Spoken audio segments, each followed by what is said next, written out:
नमस्कार मित्रों। बेहद प्रसन्नता वाली खबर है। इसके पहले भी हमने अपने एक वीडियो में प्रसन्नता वाली खबर आपको बताई थी, और वो कोई ऐसी प्रसन्नता वाली खबर नहीं थी जिससे कोई एक व्यक्ति या वर्ग विशेष प्रसन्न हो। पूरे देश के लिए महा खुशखबरी वाली बात थी, लेकिन उसको और आगे बढ़ाने वाली बात आई, और वो तमाम जिसको हमने महा खुशखबरी बताया था वो तो अब एक कार्नर वाली बात हो गई। आज जो हम बात बताने जा रहे हैं वो तो दुनिया के लिए अजूबा है और उस पर मोहर लगाई जा चुकी है। जो भी एजेंसियां हैं विभिन्न प्रकार की, उन सभी ने इस खबर को सही बताया है। आप भी चेक कर सकते हैं, चाहे गूगल से या अन्य किसी स्रोत से। और ये खबर ये भी बताती है कि जैसी नीयत वैसी बरकत या बरकत, दोनों तरह के शब्दों का मतलब ये ही है। बरकत का मतलब प्रगति, तरक्की, प्रोग्रेस। तो आपको बता दें, दुनिया में तो वैसे एक से बढ़कर एक अद्भुत शहर हैं, नगर हैं, प्रसिद्ध हैं, लेकिन भारत में भी एक अद्भुत नगर है। कई विशेषताएं हैं उसमें, लेकिन जो सबसे कमाल की विशेषता है, दुनिया में जिसका घोर अभाव है वो शहर उसके लिए प्रख्यात है। और हमारा ये सौभाग्य रहा कि हमारी कर्मस्थली वही शहर रहा। इसलिए हमारे जैसे लोगों के लिए तो अति प्रसन्नता की, मतलब जिसके लिए क्या कहें, आत्मिक आनंद वाली खबर है। और जिस शहर की ये खबर बताने जा रहे हैं, नगर की, वो नगर संस्कारधानी के नाम से जाना जाता है। आप देख रहे हैं आज संस्कार नाम की चीज ढूंढने पे भी नहीं मिल रही है। पाश्चात्य संस्कृति इस कदर हावी हो गई है, सिनेमा, टीवी और सोशल मीडिया ने जो सबसे बड़ा आघात पहुंचाया है वो हमारी सनातन संस्कृति को, जो कि संस्कार देने वाली संस्कृति है। और ये संस्कार परिवार से, माता पिता से आते ही हैं। इसके लिए कोई यूनिवर्सिटी, स्कूल, कॉलेज नहीं है, न कोई कोचिंग सेंटर है। हर कोई चाहता कि उसके बच्चे संस्कारी बने। संस्कार क्या होता है कि अपने कर्तव्यों के प्रति जागरूक होना, तत्पर रहना, अधिकारों को सेकेंडरी रखना। लेकिन आज तो आपाधापी, छीना झपटी अधिकारों की है।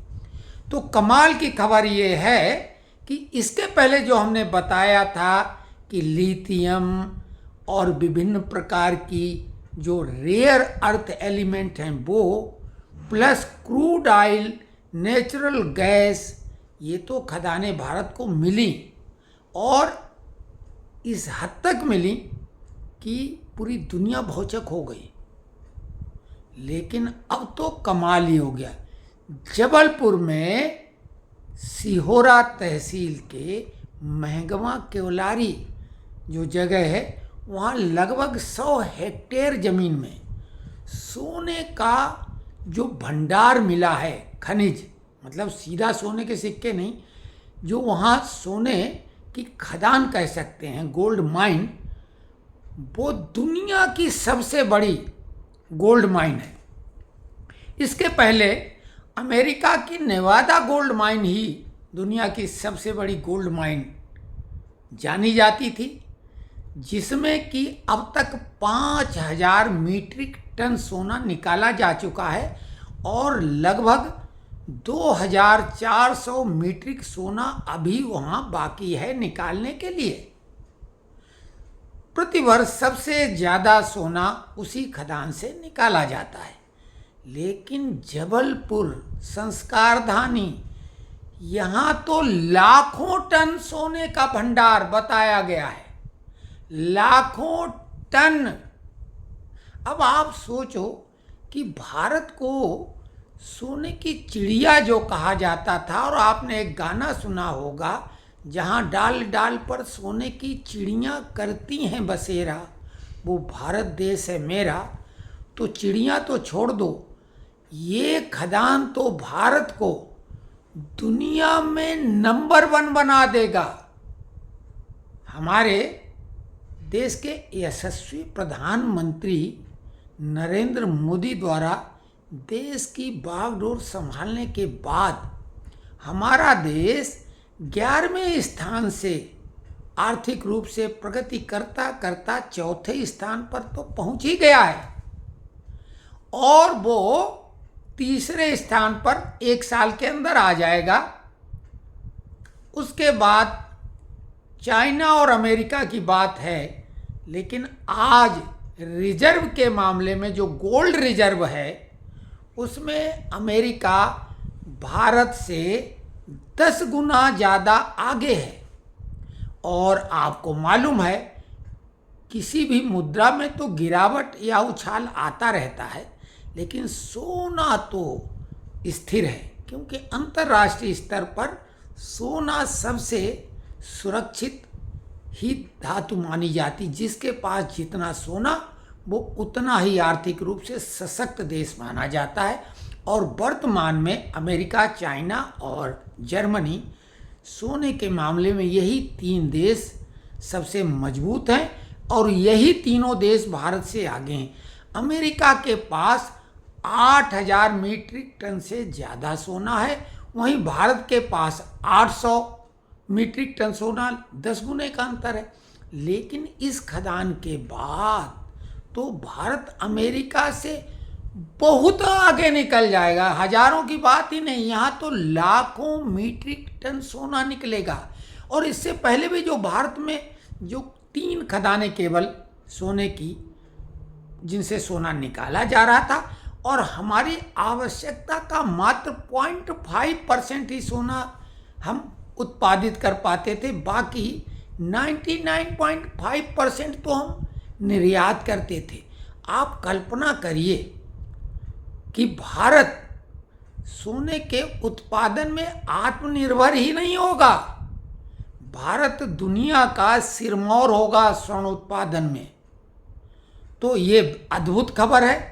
और भी कई कमाल की खबरें हैं समृद्धि के लिए। तो हमने क्या बोला, जैसी नियत वैसी बरकत। तो हमारे प्रधानमंत्री जी रात दिन देश और देश हित में लगातार चिंतन मनन ही नहीं करते, सतत लगे रहते हैं। और उन्हीं का ये कमाल है कि उन्होंने जो प्रयास किया है उसी का ये परिणाम सामने आया है। हालांकि हमने स्वयं 20 वर्ष पहले ये बात अपने मित्रों में कही थी, उनसे आज हमने फ़ोन पे चर्चा की कि सतना में मझगमा हम गए थे, और वहाँ पर एक जगह ट्यूबवेल की खुदाई में स्वर्ण अयस्क जैसी चीज़ निकली थी। और हमने कहा था ये स्वर्ण है, और ये पूरी बेल्ट नर्मदा से लेके जबलपुर से शुरू होके और गंगा तक मिलते मिलते इसमें अद्भुत खनिज भंडार है। जैसे सिहोरा के पास ही मार्बल, लौह अयस्क, मैग्नीज, ये सब निकला ही है। साथ में पन्ना में उसी बेल्ट में हीरे हैं। और ये जो सतना मझगमा है वहाँ निश्चित तौर से स्वर्ण भंडार है। ये पूरी वही बेल्ट है, और ये अभी तो और खोज जारी होगी, और कई जगह और स्वर्ण भंडार भारत में चिन्हित किए जा चुके हैं। लेकिन ये अकेला एक स्थान अद्भुत है, और ये वही जगह है, लगभग बहुत मामूली अंतर है। सिहोरा में प्रधानमंत्री चंद्रशेखर जी ने एक स्तूप बनवाया है, और भारत का वो हृदय स्थल है, यानी सतह का केंद्र, भारत का केंद्र है। करौंदी गांव वो कहलाता है। और वहीं पर महर्षि महेश योगी बुर्ज खलीफा से भी ज़्यादा ऊंचा टावर बनवाने वाले थे, जिसमें लाखों लोग रहते और प्रार्थना करते रात दिन। लेकिन सरकार ने तब मंजूरी दी नहीं, क्योंकि सत्य सनातन की ऐसी अद्भुत कोई चीज़ बने ये तब की सरकार यानी सोनिया सरकार चाहती नहीं थी, इसलिए वो बन न सका। और अब हमारे बीच में महर्षि महेश योगी है नहीं, तो खैर अब सिहोरा ने फिर कमाल किया है।